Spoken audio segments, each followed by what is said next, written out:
Hi, my name is Wayne Johnson. I'm with Deaf and Hard of Hearing Service Center. We're the state designated nonprofit agency dedicated to serving the deaf and hard of hearing in Central California. We have 4 offices through the Central California area. Our headquarters is in Fresno. We have an outreach office in Merced, Visalia, and in Salinas. And here at the Salinas office, we serve Monterey and San Benito counties.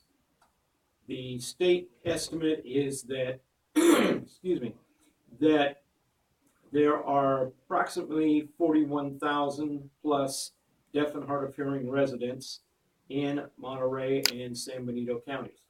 Alone, just those two? Oh, wow. The state uses the rough percentage of 8.6% against the population. In this area, I have a feeling that the percentage is higher because we have a lot of veterans, and the most common disability coming out of military service is differences in hearing.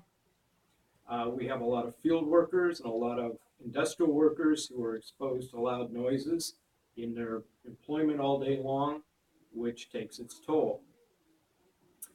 Our agency has our core services here, which include advocacy services, independent living skills instruction, communications assistance, interpreting services, peer counseling, employment development and placement, information referral, community education and outreach. Plus, we also do a lot of work with deaf and hard of hearing children. We have a program called Reaching Out and Communicating with Our Kids, call it ROCK.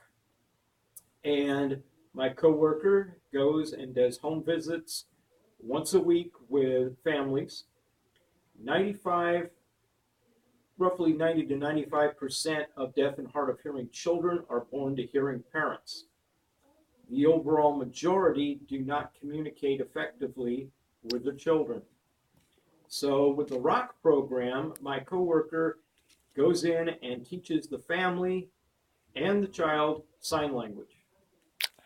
How much does that cost? It's What's free. it's free, and how do you um apply for that You resource? just contact us. Okay. If you have a deaf or hard of hearing child you're hearing, and that we'll be glad to teach you on that.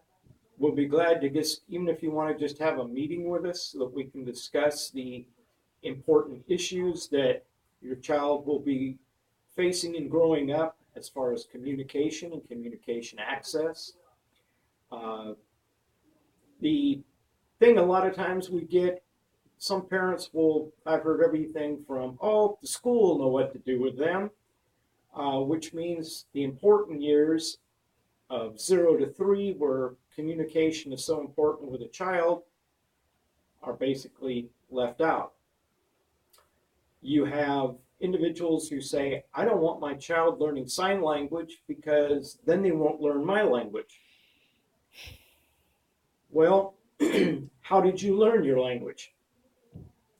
You learned it by hearing it used around you. We can cut for a second. Oh yeah, okay.